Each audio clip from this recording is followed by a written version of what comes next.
আজকে শাহজাহানপাড় গ্রাম পঞ্চায়েতের ৩০ নং বুথে ভারতীয় জনতা পার্টির এক নির্বাচনী উঠান সভা অনুষ্ঠিত হয়।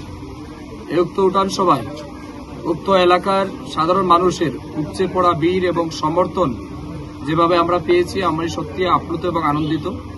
এবং এই উঠান সভাতে ভারতীয় জনতা পার্টির নীতি আদর্শে এবং নরেন্দ্র মোদীজির কাজে অনুপ্রাণিত হয়ে সিপিআইএম দলের বিশিষ্ট নেতা, এক সময়ের সামনের সারিতে নেতৃত্ব দেওয়া নেতা ভাস্কর ভট্টাচার্য সহ আরো এক পরিবার বিজেপি দলে যুক্ত হয়েছেন।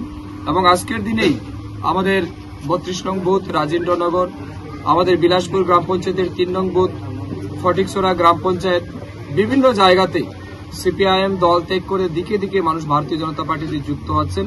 প্রত্যেকের একটাই আওয়াজ, একটাই বক্তব্য, নরেন্দ্র মোদীজির নেতৃত্বে দেশ যেভাবে এগিয়ে যাচ্ছে এবং ভারতীয় জনতা পার্টি যেভাবে নীতি এবং আদর্শকে রক্ষা করে কাজ করছেন, তাই তারা অত্যন্ত খুশি।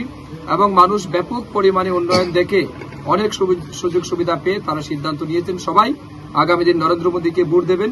তাই দলে দলে মানুষ আজকে বিজেপি দলে যুক্ত হচ্ছেন। আমি সবাইকে আমার পক্ষ থেকে এবং দলের পক্ষ থেকে বিজেপি দলের পরিবারে স্বাগত জানাই। এবং আমি আশা করি ফটিকরায় বিধানসভায় আগামী ২৬শে এপ্রিল যে নির্বাচন হবে এবং ৪ জুন যে ফল প্রকাশ হবে, ৪ জুনে আমাদের ফটিকরায় বিধানসভায় বিরোধী প্রার্থীর জামানত বাজেয়াপ্ত হবে এবং আমাদের প্রার্থী কৃতি সিং দেববর্মা বিপুল ভোটের ব্যবধানে এখান থেকে জিততে চলেছেন।